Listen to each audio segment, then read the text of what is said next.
नमस्कार, मैं हूं मुस्कान ओझा। आप देख रहे हैं मनी 9। आज हम बात करने जा रहे हैं आपकी जेब, आपके क्रेडिट कार्ड, आपके ईएमआई की। सीधा सीधा बोलूं तो आज हम बात करने जा रहे हैं उस बढ़ते क्रेडिट कल्चर की जो अब हर घर की हकीकत बन चुका है। लेकिन इस बार कहानी का रुख थोड़ा अलग है, क्योंकि खबर ये नहीं है कि लोग ज्यादा उधार ले रहे हैं, जो इसके आंकड़े हैं वो बहुत ज्यादा बढ़ते जा रहे हैं। नहीं, ऐसा कुछ नहीं है, बल्कि ये है कि क्रेडिट कार्ड का जो कर्ज है वो अब धीमा पड़ गया है। सुनने में ये बात आपको अच्छी लग सकती है, लेकिन इसकी जो असलियत है ये उतनी ज्यादा आसान नहीं है जितना सुनने में आपको लग रहा है। कर्ज की रफ्तार भले ही धीमी हो, लेकिन तनाव की पकड़ अब भी उतनी ही मजबूत है। पिछले कुछ सालों में भारत में क्रेडिट कार्ड का जो इस्तेमाल है वो आसमान छू गया। चाहे ऑनलाइन शॉपिंग हो, किसी कैफे का बिल देना हो या फिर किसी गैजेट की खरीदारी, कार्ड से पेमेंट करना एक तरह का ट्रेंड बन चुका है। लोगों को लगा कि जब जेब में नकद नहीं है तो कोई बात नहीं, बस स्वाइप करो और आगे बढ़ो। शुरुआत में ये जो सुविधा है ये एक तरह की राहत लगने लगी थी, लेकिन धीरे धीरे यही जो है वो आदत बन गई। अब जब आदत बोझ में बदलती है तो बोझ बहुत कुछ बदलने लगता है। अब जरा एक बार आंकड़ों पर आप गौर कीजिए। आरबीआई यानी रिजर्व बैंक ऑफ इंडिया के मुताबिक अगस्त 2025 तक देश में क्रेडिट कार्ड के लिए गए जो बकाया कर्ज है उसका सालाना ग्रोथ अब सिर्फ 4% यानी 4% रह गया है। कुछ ही महीने पहले ये जो रफ्तार है वो करीब 20% थी, यानी बढ़ते कर्ज का ग्राफ अब धीरे धीरे नीचे की तरफ झुक रहा है। इसका सीधा मतलब ये है कि या तो लोग अब ज्यादा खर्च करने से बच रहे हैं, या फिर बैंक ने उधार देना थोड़ा सा स्ट्रिक्ट कर दिया, यानी सख्त कर दिया है। दोनों ही सूरतों में माहौल सतह पर भले थोड़ा शांत दिख रहा हो, लेकिन अंदर दबा हुआ आर्थिक तनाव साफ महसूस हो रहा है। अब जरा इस तस्वीर को जमीनी कहानी से समझते हैं। एक एग्जाम्पल के तौर पर मान लीजिए कि चलिए दिल्ली में रहने वाला राहुल, जिसकी महीने की जो सैलरी है वो है 25,000 रुपए। इसके पास 2 क्रेडिट कार्ड है और कुल बकाया करीब 2.5 लाख रुपए।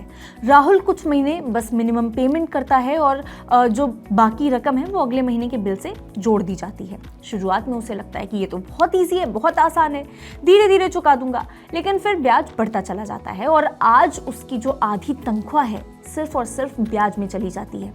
तो अभी बाहर खाना, कभी गैजेट्स, कभी जरूरत के नाम पर खर्च करता रहा है वो, और कर्ज बढ़ता ही चला गया। राहुल अकेला ऐसा आदमी नहीं है, ये तो हमारा एग्जाम्पल था, लेकिन देश में लाखों लोग ऐसे हैं इसी रोल ओवर बैलेंस में फंसे हुए हैं। एसबीआई कार्ड्स के ताज़ा आंकड़ों के मुताबिक कंपनी के करीब 60% यानी 60% जो ग्राहक हैं वो अपना बिल हर महीने पूरा नहीं चुकाते हैं।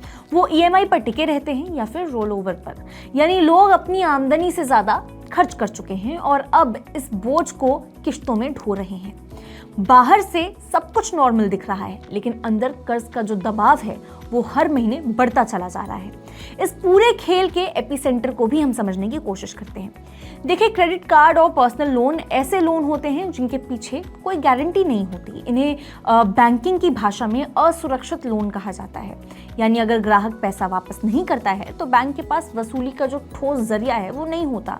इसी खतरे को देखते हुए आरबीआई यानी रिजर्व बैंक ऑफ इंडिया ने पिछले साल नियम सख्त कर दिए। अब बैंकों को इन लोन के खिलाफ ज्यादा पूंजी रिजर्व करनी पड़ती है, रिजर्व रखनी पड़ती है, ताकि किसी डिफॉल्ट की स्थिति में सिस्टम पर झटका ना लगे। लेकिन जब बैंक पर दबाव बढ़ता है तो उसका जो असर है वो ग्राहकों पर भी आता है, उन पर भी देखने को मिलता है। ब्याज दरें बढ़ा दी जाती हैं और क्रेडिट लेना महंगा हो जाता है पहले के कंपैरेटिवली। यही वजह है कि अब बैंकों और आरबीआई की नजर डेलिक्वेंसी पर है। डेलिक्वेंसी यानी कि वो कर्ज जो 90 दिन या उससे ज्यादा समय से चुकाया नहीं गया है। ताज़ा आंकड़े दिखाते हैं कि इस श्रेणी में क्रेडिट कार्ड और 2 व्हीलर जो लोन है उसका डिफॉल्ट बढ़ रहा है। यानी कई परिवार ऐसे हैं जिनके लिए हर महीने की ईएमआई अब एक तरह का सिरदर्द बन चुका है। लोग अपनी आय से ज्यादा खर्च कर चुके हैं और अब उसी जाल में फंसते चले जा रहे हैं और फंसे बैठे भी हैं। अब इस कहानी में एक और दिलचस्प मोड़ है, गोल्ड लोन का। पहले भी आपने बहुत बार सुना होगा, भारत में सोना सिर्फ गहना नहीं होता, वो हमारी सुरक्षा का प्रतीक भी माना जाता है और कई बार काम भी आता है बहुत सारी ऐसी सिचुएशंस में। लेकिन अब यही जो सोना है वो धीरे धीरे कर्ज का सहारा बन गया है। जब लोगों को बाकी जो रास्ते हैं उससे पैसा मिलना मुश्किल हो जाता है तो उन्होंने अपने घर का जो सोना है वो गिरवी रखना शुरू कर दिया। आंकड़े ये बताते हैं कि पिछले कुछ सालों में गोल्ड लोन का जो मार्केट है वो करीब 4 गुना यानी 4 टाइम्स बढ़ चुका है। पहले जहां बकाया राशि करीब 0.74 लाख करोड़ रुपीस हुआ करती थी, अब वो बढ़कर 2.94 लाख करोड़ रुपीस पहुंच चुकी है। यानी लोग गहने गिरवी रख करके कैश निकाल रहे हैं।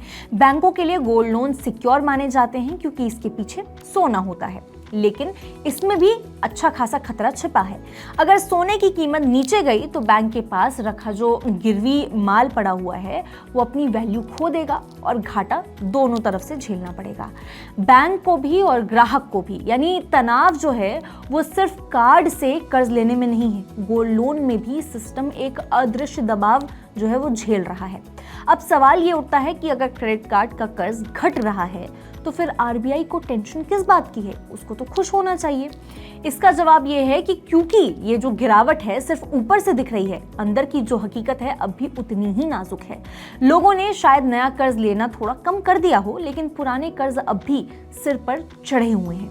और अगर सोने की कीमत गिरी या नौकरियों में झटका लगा तो लोगों के पास ईएमआई चुकाने की जो ताकत है वो बचेगी ही नहीं। उस स्थिति में बैंक भी डूबेंगे और लोग टूटेंगे और पूरा जो फाइनेंशियल सिस्टम है वो हिल जाएगा। देखिए, एक बात तो साफ है, कर्ज लेना बिल्कुल बुरा नहीं है, लेकिन उसे समझदारी से लेना बहुत ही ज्यादा जरूरी है। क्रेडिट कार्ड हमें आज खर्च करो कल चुकाओ, ये जो पूरी स्कीम है इसकी आजादी देता है, लेकिन यही आजादी अगर बेकाबू हो जाए तो यही कार्ड एक कर्ज का फंदा बन जाता है। यही वजह है कि आरबीआई लगातार सख्त निगरानी में है, बैंक पर कड़े नियम लागू किए जा रहे हैं, लेकिन असली सुधार तभी आएगा जब आम लोग यानी मेरे और आप जैसे लोग अपनी जिम्मेदारी को अच्छे से समझेंगे और उस हिसाब से आगे जो स्टेप्स है वो उठाएंगे। आज के लिए बस इतना ही। ऐसी ही और वीडियोस के लिए देखते रहिए मनी9।